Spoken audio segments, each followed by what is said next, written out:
नमस्कार, आप देख रहे हैं डीडी न्यूज। आपके साथ मैं हूं गौरव श्रीवास्तव। तो चलिए बुलेटिन की शुरुआत करते हैं, लेकिन सबसे पहले नजर इस वक्त की हेडलाइंस पर। जम्मू कश्मीर डोडा में प्रधानमंत्री का चुनावी शंखनाद, कहा राज्य में इस बार का चुनाव करेगा भाग्य तय। आजादी के बाद परिवारवाद ने जम्मू कश्मीर को किया खोखला। कुरुक्षेत्र में भी की चुनावी रैली, कहा लगातार तीसरी बार बनेगी हरियाणा में भाजपा सरकार।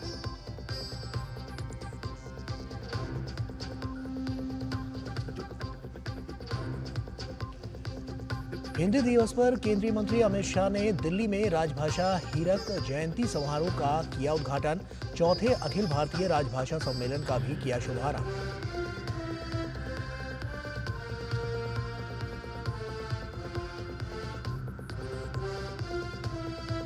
डॉक्टरों के साथ ममता बनर्जी की बैठक जारी। दोपहर में प्रदर्शनकारियों के बीच पहुंची थी मुख्यमंत्री, की काम पर लौटने की अपील।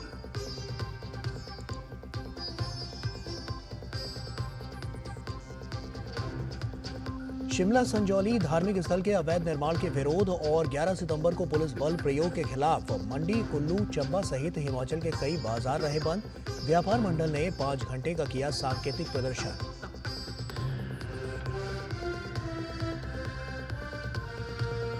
किश्तवाड़ में मुठभेड़ में 3 आतंकवादी मारे जाने की खबर। मुठभेड़ में हथियार और गोला बारूद बरामद। भारतीय सेना और जम्मू कश्मीर पुलिस के विशेष अभियान के तहत छतरू इलाके में शुक्रवार को शुरू हुई थी मुठभेड़। सेना के 2 जवान हुए थे शहीद।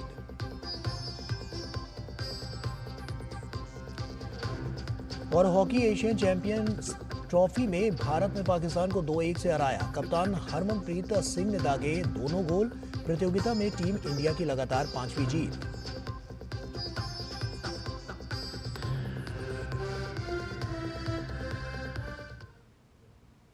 और आइए शुरुआत करते हैं इस बुलेटिन की। और बुलेटिन में सबसे पहले जम्मू कश्मीर और हरियाणा विधानसभा चुनाव की खबरें आपको बताते हैं।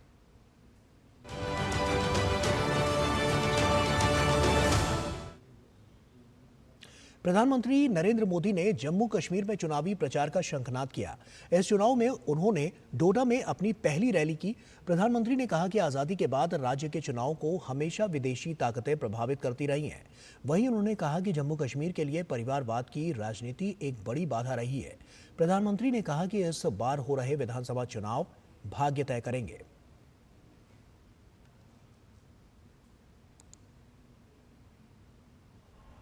आजादी के बाद से ही हमारा प्यारा जम्मू कश्मीर विदेशी ताकतों के निशाने पर आ गया। इसके बाद इस खूबसूरत राज्य को परिवारवाद ने खोखला करना शुरू कर दिया। यहां जिन राजनीतिक दलों पर आपने भरोसा किया, उन्होंने आपके बच्चों की चिंता नहीं की। उन राजनीतिक दलों ने सिर्फ और सिर्फ अपने बच्चों को आगे बढ़ाया। जम्मू कश्मीर के मेरे नौजवान आतंकवाद में पिसते रहे और परिवारवाद को आगे बढ़ाने वाली पार्टियां आपको गुमराह करके मौज काटती रही। इन लोगों ने जम्मू कश्मीर में नए नेतृत्व को कभी भी उभरने ही नहीं दिया। और वहीं पीएम ने कांग्रेस नेता राहुल गांधी की अमेरिका यात्रा के दौरान भारतीय पत्रकार पर हमले का भी जिक्र किया। पीएम ने कहा कि मोहब्बत की दुकान खोलने की बात करने वालों ने विदेशी धरती पर एक भारतीय के साथ ऐसा व्यवहार किया है। अमेरिका की धरती पर हिंदुस्तान के एक बेटे को, वो भी एक पत्रकार को, और वो भी भारतीय संविधान की रक्षा के लिए काम करने वाले पत्रकार को कमरे में बंद कर करके उनके साथ जो व्यवहार हुआ है, क्या ये लोकतंत्र को, संविधान की मर्यादाओं को उजागर करने वाले विषय? क्या अमेरिका की धरती पर भारत के पत्रकार की पिटाई करके क्या भारत की प्रतिष्ठा बढ़ा रहे हो? आपके मुंह में संविधान शब्द शोभा नहीं देता। और वहीं प्रधानमंत्री नरेंद्र मोदी ने हरियाणा के कुरुक्षेत्र में भाजपा की जन आशीर्वाद रैली को संबोधित किया। लोकसभा चुनाव में एनडीए की लगातार तीसरी जीत का जिक्र करते हुए प्रधानमंत्री ने कहा कि जनता का उत्साह बता रहा है कि हरियाणा में भी भाजपा की हैट्रिक तय है। उन्होंने कहा कि केंद्र में तीसरी बार सरकार गठन के बाद से अब तक जन कल्याण के बड़े कदम उठाए गए हैं। वहीं प्रधानमंत्री ने हरियाणा में कांग्रेस सरकारों की याद दिलाई, जब विकास का पैसा एक जिले तक सीमित रह जाता था। प्रधानमंत्री ने कांग्रेस सरकारों पर जनता के विकास के पैसों में भ्रष्टाचार का भी आरोप लगाया। आज सरकारी कर्मचारियों को वहां अपने हक की सैलरी के लिए हड़ताल करनी पड़ रही है। कर्मचारियों को डीए मिल नहीं रहा। मुख्यमंत्री और मंत्रियों तक को सैलरी छोड़ने का बाद दिखावा करना पड़ रहा है। हिमाचल में नौजवानों की भर्तियां नहीं हो रही हैं। स्कूल कॉलेज बंद करने की नौबत आ गई है। वहां कांग्रेस ने महिलाओं को 1500 रुपये देने का वायदा किया था। हजारों महिलाएं आज भी इस पैसे का इंतजार कर रही है। और वहीं चुनावी लाभ लेने के लिए राज्यों को आर्थिक संकट में धकेलने को लेकर प्रधानमंत्री ने कांग्रेस और आम आदमी पार्टी को जमकर घेरा। प्रधानमंत्री ने कहा कि इन दलों ने अच्छे खासे राज्यों को बर्बाद कर दिया है। अच्छे खासे राज्यों को बर्बाद कैसे किया जाता है, ये कांग्रेस वहां करके दिखा रही है। और कांग्रेस की इस चालबाजी में उसकी पिछलग्गू पार्टी भी हां में हां मिला रही है। ये कट्टर बेईमान पार्टी है। इस पार्टी की भी एक ही नीति है, चुनाव जीतने के लिए जनता का खजाना खाली करो। आप पंजाब की हालत देखिए, क्या कर दी है। हरियाणा के लोगों को ऐसी पार्टियों को सरकार के पास भी नहीं फटकने देना है। और जनादेश में फिलहाल इतना ही। अन्य खबरों का आइए अब रुख करते हैं।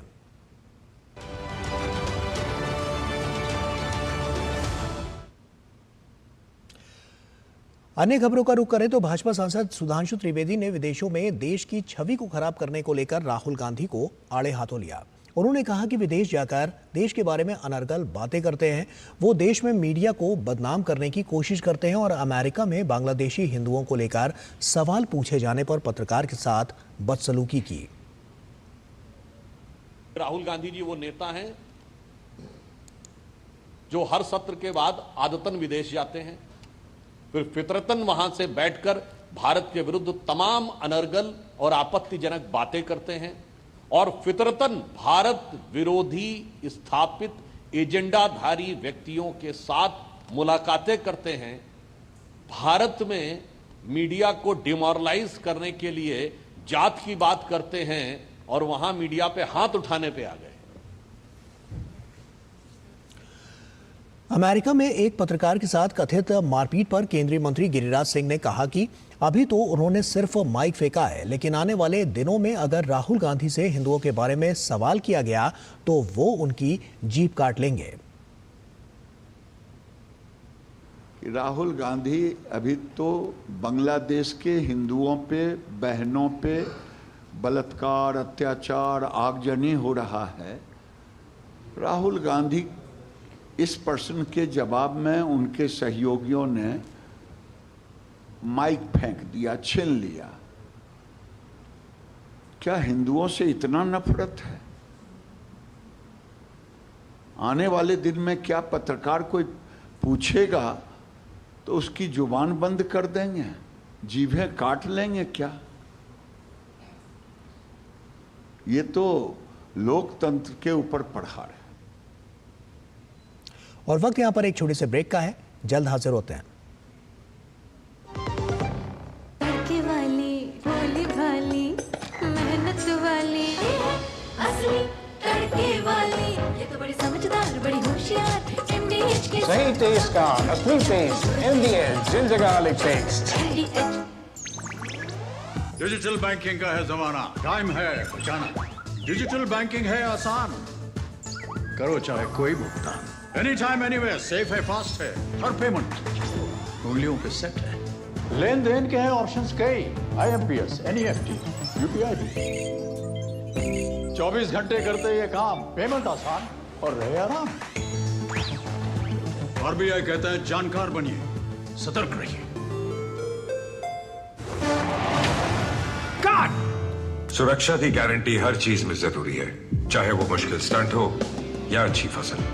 इसलिए ले आइए IIL की ट्रैक्टर ब्रांड का शिनबा, जो देता है सुंडी और ट्रिप से सुरक्षा की गारंटी। अरे ऋषि, आज स्कूल नहीं गए?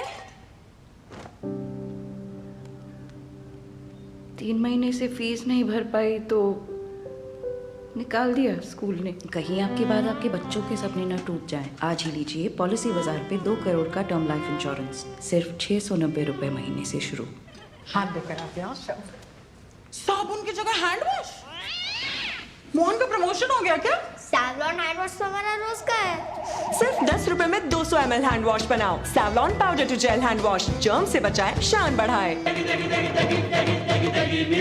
MDH की देगी मिर्च, देगी मिर्च का तड़का, अंग अंग फड़का। MDH की देगी मिर्च।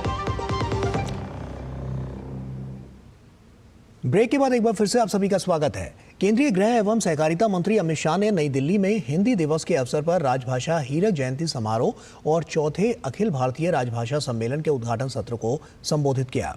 कार्यक्रम का आयोजन नई दिल्ली स्थित भारत मंडपम में किया गया। इस अवसर पर उन्होंने कहा कि आज का दिन हीरक जयंती का दिन है। आज का दिन हिंदी को संपर्क भाषा और अंतर्राष्ट्रीय भाषा बनाने का है। हिंदी को संपर्क भाषा, जन भाषा, तकनीक की भाषा और अब अंतर्राष्ट्रीय भाषा बनाने के संकल्प का दिन है। मैं आज इस मंच से देश और दुनिया में रहने वाले सभी हिंदी भाषी भाइयों बहनों और अन्य भाषा बोलने वाले मेरे जैसे हिंदी प्रेमियों को भी बहुत बहुत शुभकामनाएं और बधाई देता हूं। और वहीं हिंदी दिवस पर विश्व हिंदी मंच द्वारा अमरोहा में हिंदी महोत्सव का आयोजन किया गया। कार्यक्रम में केरल के राज्यपाल आरिफ मोहम्मद खान मुख्य अतिथि के रूप में शामिल हुए और इस अवसर पर राज्यपाल आरिफ मोहम्मद खान ने हिंदी विश्व यात्रा और मैप पुस्तक का विमोचन किया और अनेक हिंदी साहित्यकारों को सम्मानित किया। अपने संबोधन में उन्होंने कहा कि अभिव्यक्ति के लिए भाषा महत्वपूर्ण होती है और हिंदी भाषा बोलने वालों की तादाद अत्यधिक है। ऐसे में हिंदी के महत्व को आसानी से समझा जा सकता है। इस मौके पर मीडिया से बात करते हुए राज्यपाल आरिफ मोहम्मद खान ने कहा कि संविधान हमारे लिए मर्यादा की रेखा खींचता है। उन्होंने कहा कि पहले केरल में राज्यपाल का इस्तेमाल अपनी मर्जी थोपने के लिए किया जाता था, लेकिन अब ऐसा नहीं होगा। वो केवल संविधान की मर्यादा के अंदर ही कार्य करेंगे और उसी के अनुरूप फैसले लेंगे। संविधान हमारे लिए मर्यादा की रेखा खींचता है। आप अपनी उससे जब कभी अतिक्रमण करेंगे समस्या पैदा होगी। केरला में परंपरा रही है, राज्यपाल का इस्तेमाल किया जाता था अपनी मर्जी के वाइस चांसलर बनाने के लिए। मैं कहा मैं ये नहीं करूँगा, मैं तो अपनी मर्जी का नहीं बनाऊंगा। वो आदमी को बनाया जाएगा जो सर्च कमेटी जिसका नाम रिकमेंड करेगी और जो एकेडमिकली जिसके बारे में हमें ये विश्वास होगा कि ये यूनिवर्सिटी को की जो ऑटोनॉमी है और यूनिवर्सिटी का जो स्टैंडर्ड है उसको मेंटेन कर सकता है। और उधर श्रीलंका में भी पूरे उत्साह के साथ हिंदी दिवस मनाया जा रहा है। कैंडी स्थित भारतीय सहायक उच्चायोग ने शनिवार को हिंदी दिवस मनाया। इसके अलावा कोलंबो स्थित भारतीय उच्चायोग की सांस्कृतिक शाखा स्वामी विवेकानंद सांस्कृतिक केंद्र द्वारा कोलंबो में हिंदी दिवस मनाया गया। इस अवसर पर केंद्र में 30 श्रीलंकाई पुलिस कर्मियों ने हिंदी पाठ्यक्रम पूरा किया। श्रीलंका में भारत के उच्चायुक्त संतोष झा ने सांस्कृतिक केंद्र में मौखिक हिंदी पाठ्यक्रम सफलतापूर्वक पूरा करने पर पुलिस कर्मियों के तीसरे बैच को बधाई दी। उन्होंने इस अवसर पर केंद्र के वार्षिक हिंदी प्रकाशन श्रीलंका हिंदी समाचार का विमोचन भी किया। इसी प्रकार जाफना और हम्बनतोटा स्थित महावाणिज्य दूतावासों ने भी हिंदी दिवस पर कार्यक्रमों का आयोजन किया।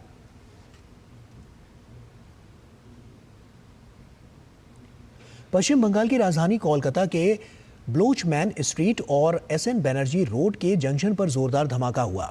इस धमाके में एक व्यक्ति घायल हो गया है। घायल व्यक्ति को एनआरएस अस्पताल में भर्ती कराया गया है। धमाका इतना तेज था कि यातायात अवरुद्ध हो गया। बाद में घटनास्थल की घेराबंदी कर यातायात को बहाल किया गया।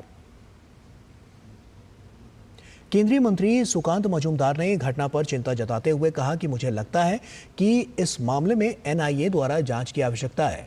उन्होंने केंद्रीय गृह मंत्री अमित शाह को पत्र लिखकर एनआईए जांच की मांग की है।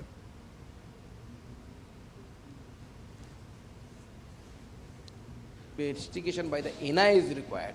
Without NIA, I don't think the West Bengal police has that kind of professionalism to investigate this incident. And not only so, it also depicts that failure of Mamata Banerjee as a home minister. Previously, RG Code incident showed that as a health minister, Mamata Banerjee also failed. And now, these kind of incidents are happening in every interval of 3 or 4 months. और वहीं पश्चिम बंगाल के कोलकाता में बलात्कार और हत्या मामले में डॉक्टरों का विरोध प्रदर्शन जारी है। भारी बारिश के बीच भी डॉक्टर विरोध स्थल पर पहुंच डटे हुए हैं। वहीं स्वास्थ्य भवन के बाहर अपना धरना जारी रखते हुए डॉक्टर के बीच मुख्यमंत्री ममता बनर्जी पहुंची हैं। वे प्रदर्शनकारी डॉक्टरों से हड़ताल वापस करने की अपील लेकर पहुंची हैं। उन्होंने कहा कि वे एक मुख्यमंत्री की तरह नहीं बल्कि एक मानवीय पहल लेकर आई हैं। वे उनके लिए दीदी की तरह मिलने आई हैं। मामले को लेकर उन्होंने सभी को आश्वासन दिए।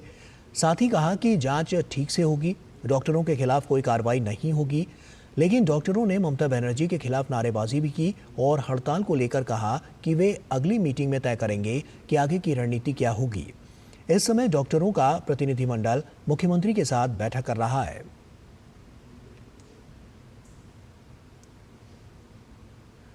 और राज्य में विरोध प्रदर्शन को लेकर बीते महीने से ये चल रहे हैं और 9 अगस्त को जब कोलकाता के आरजीकर मेडिकल कॉलेज और अस्पताल में प्रशिक्षु डॉक्टर के साथ हुए दुष्कर्म और हत्या की घटना सामने आई थी, उस वक्त ममता सरकार की असंवेदनशीलता और मामले की जांच को दबाने के प्रयासों से डॉक्टर नाराज हुए। पूरे देश में प्रदर्शन और विरोध चला। तृणमूल सरकार को जब लगा कि बात बाहर निकल रही है, तब जाकर उसने जांच में सहयोग करने और मामले की संवेदनशीलता को समझने का प्रयास किया। जम्मू कश्मीर की बात करें तो जम्मू कश्मीर में आयोजित डीडी कॉन्क्लेव में उपराज्यपाल मनोज सिन्हा ने कहा कि विकास के दौर में आज जम्मू कश्मीर देश के किसी भी राज्य से आगे है। 1.25 लाख करोड़ से ज्यादा के प्रपोजल और 8,800 करोड़ के इन्वेस्टमेंट जमीन पर काम कर रहे हैं। उन्होंने कहा कि अगर मैं जम्मू कश्मीर की इकोनॉमी की बात करूं तो 2016 से 17 में ये 1,70,000 करोड़ की थी, जो 2022 से 23 में 2,45,000 करोड़ की हो गई है और इस फाइनेंशियल ईयर में 2,63,000 करोड़ की हो जाएगी। देश के किसी भी राज्य से बेहतर इंसेंटिव आज जम्मू कश्मीर दे रहा है और उसका प्रतिफल ये हुआ कि आज हमारे पास 1.25 लाख करोड़ 1.25 लाख करोड़ से ज्यादा के प्रपोजल्स हैं। सबको हम जमीन नहीं दे पा रहे। 8800 करोड़ 8,800 करोड़ के इन्वेस्टमेंट जमीन पर उतर गए, उनका प्रोडक्शन शुरू हो गया। 18,000 करोड़ से ज्यादा के इन्वेस्टमेंट प्रपोजल जो थे वो जमीन पर काम हो रहा है। 46 नए इंडस्ट्रियल इस्टेट जम्मू कश्मीर में बन रहे हैं। यहाँ 3 प्राइवेट मेडिकल कॉलेज और सुपर स्पेशलिटी हॉस्पिटल बन रहे हैं। तो एक रोजगार यहां से भी सृजित होगा। और चौथा जो मुख्य रोजगार का यहां साधन होगा वो टूरिज्म होगा। 2 करोड़ 11 लाख लोग आए और ये आंकड़ा मैं समझता हूं कि इस बार 2.25 करोड़ से ऊपर जाएगा। फॉरेन टूरिस्ट इन्फ्लक्स को भी आप देखेंगे तो 2.5 गुना से ज्यादा टूरिस्ट बढ़ा है और 1163 करोड़ रुपए का एक्सपोर्ट लास्ट ईयर हमने किया है। इस साल हम उससे ज्यादा करेंगे। इकोनॉमी की अगर मैं बात करूं जम्मू कश्मीर की तो 2016-17 में ये मोटे तौर पर 1,17,000 करोड़ की इकोनॉमी थी, जो 22-23 में 2,45,000 करोड़ की हो गई और इस फाइनेंशियल ईयर में 24-25 में 2,63,000 करोड़ की हो जाएगी। और कार्यक्रम को संबोधित करते हुए उपराज्यपाल मनोज सिन्हा ने कहा कि जम्मू कश्मीर के आम आदमी, खासतौर से नौजवान हो या महिलाएं, उनकी आकांक्षाओं को नया पर लगा है और देश के दूसरे हिस्सों के लोग जिस तरह से सपने देख रहे हैं, आज यहाँ के लोग भी उसी तरह के सपने देखने लगे हैं। जम्मू कश्मीर के आम आदमी, खासतौर से नौजवान हो या महिलाएं हो, उनकी आकांक्षाओं को नया पर लगा है और देश के दूसरे हिस्सों के लोग जिस तरह से सपने देख रहे हैं, यहाँ के लोग भी उसी तरह के सपने देखने लगे हैं और अब सही दिशा में वो जम्मू कश्मीर को और देश को आगे बढ़ाने में ढेर सारे युवा, ढेर सारे बच्चे बच्चियां या यहाँ के नागरिक लगे हैं। और मैं उम्मीद करता हूं कि नई सुबह का जो आगाज हुआ है वो निश्चित रूप से विकसित भारत के निर्माण में जम्मू कश्मीर के लोगों के योगदान को आने वाला इतिहास भारत का या भविष्य जरूर याद रखेगा। केंद्रीय अल्पसंख्यक मामलों के मंत्री किरेन रिजिजू ने मुंबई में पारसी समुदाय के साथ बैठक की। इस मौके पर केंद्रीय मंत्री ने पारसी समुदाय की देश में कम हो रही संख्या को लेकर चिंता व्यक्त की।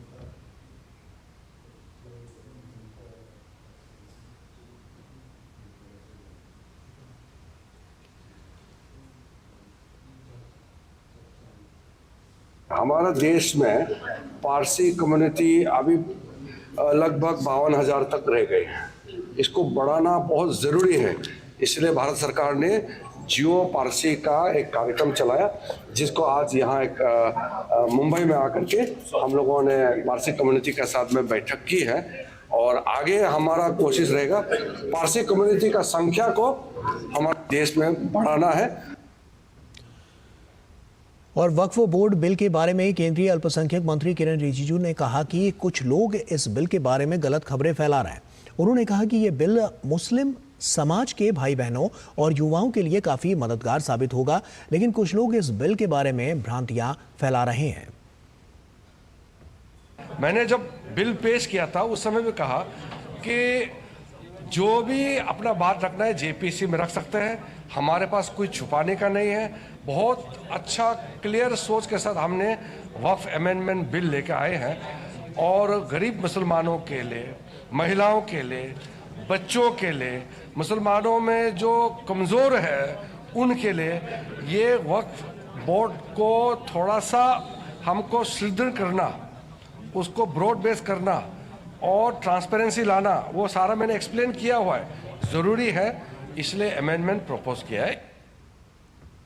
और वक्त यहां पर एक छोटे से ब्रेक का है, जल्द हाजिर होते हैं। बढ़िया है, प्राकृतिक हल्दी, मिर्ची, धनिया नहीं, मिर्ची, धनिया, हल्दी, MDH। मसाले सच MDH।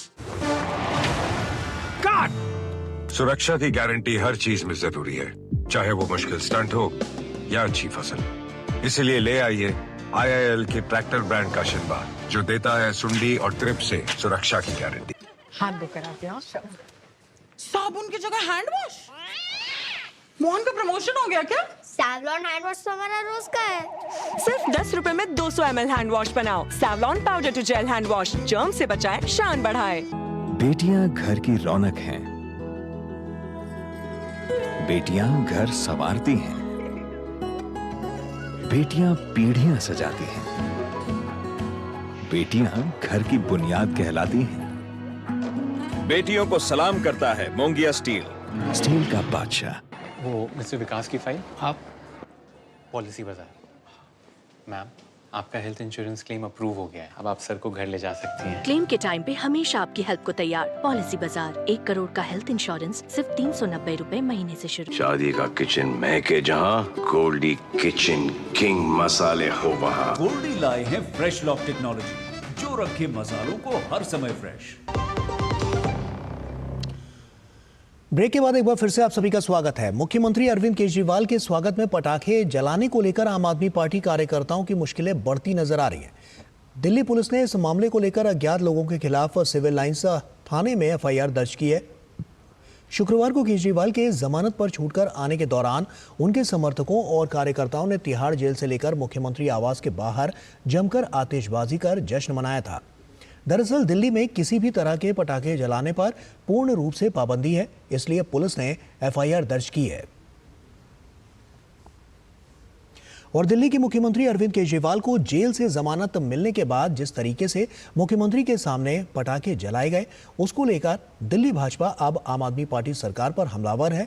दिल्ली भाजपा अध्यक्ष वीरेंद्र सचदेवा ने कहा, हिंदू धर्म के त्योहारों के समय दिल्ली की आप सरकार पटाखों पर बैन लगाने की बात करती है, लेकिन कल जिस तरह से पटाखे जलाए गए वो उनके दोहरे चरित्र को दिखाता है। आम आदमी पार्टी के नेता बार बार जब भी दीपावली या हिंदू धर्म के त्यौहार आते हैं इस तरह की घोषणाएं करते हैं। कल जिस तरह का घटनाक्रम हुआ है और जिस तरह के पटाखे फोड़े गए हैं, ये सीधा सीधा आम आदमी पार्टी के जो मंत्री हैं गोपाल राय, उन्हें खुद कॉग्निजेंस लेना चाहिए। वो एक दिन पहले बयानबाजी कर रहे हैं कि फरवरी 2025 तक सारे पटाखों पर बैन, और उनके नाक के नीचे उनके मुख्यमंत्री के सामने पटाखे जलाए जा रहे थे। रोक लेते, लेकिन सारी पाबंदियां सिर्फ सनातनियों के लिए, सनातन धर्म के लिए हैं। और यूपी की बात करें तो यूपी के मेरठ में एक 3 मंजिला मकान गिर गया, जिसके मलबे में 8 से 10 लोगों के दबे होने की खबर है। मकान के नीचे वाले हिस्से में एक डेयरी थी, जिसमें पशुओं के दबे होने की भी खबर है। 2 लोगों को सुरक्षित निकाल लिया गया है। फायर ब्रिगेड, पुलिस और स्थानीय लोगों की मदद से राहत और बचाव कार्य जारी है। मुख्यमंत्री योगी आदित्यनाथ ने हादसे का संज्ञान लिया है। उन्होंने घायलों को तत्काल अस्पताल पहुंचाने और उनके बेहतर इलाज के निर्देश दिए हैं। मुख्यमंत्री ने घायलों के शीघ्र स्वस्थ होने की भी कामना की है। मुख्यमंत्री के निर्देश पर पुलिस और प्रशासन के वरिष्ठ अधिकारी मौके पर पहुंच गए हैं। एक 3 मंजिला मकान है जिसकी अभी भरभरा कर गिर पड़ा है। कुछ 8 से 10 पशु और 8 से 10 व्यक्ति इसके अंदर अभी मौजूद होने की संभावना जताई जा रही है, परंतु स्थितियां तभी स्पष्ट हो पाएंगी जब सारा मलबा हटेगा। अभी तक कोई कंफर्म्ड कैजुअलिटी इसमें नहीं आई है। 3 लोग निकाले गए हैं और भी प्रयासरत हैं कि और भी लोग निकाले जाए। पर रेस्क्यू ऑपरेशन हेतु टीमें लगी हैं, फायर की टीम है और साथ में जो पुलिस है स्थानीय वो भी लगी है। प्रशासन के तमाम अधिकारी मौजूद हैं और प्रयास यही है कि जल्द से जल्द जो भी अंदर हैं उनको निकाला जाए। और इसी के साथ फिलहाल इतना ही। दीजिए इजाजत, नमस्कार।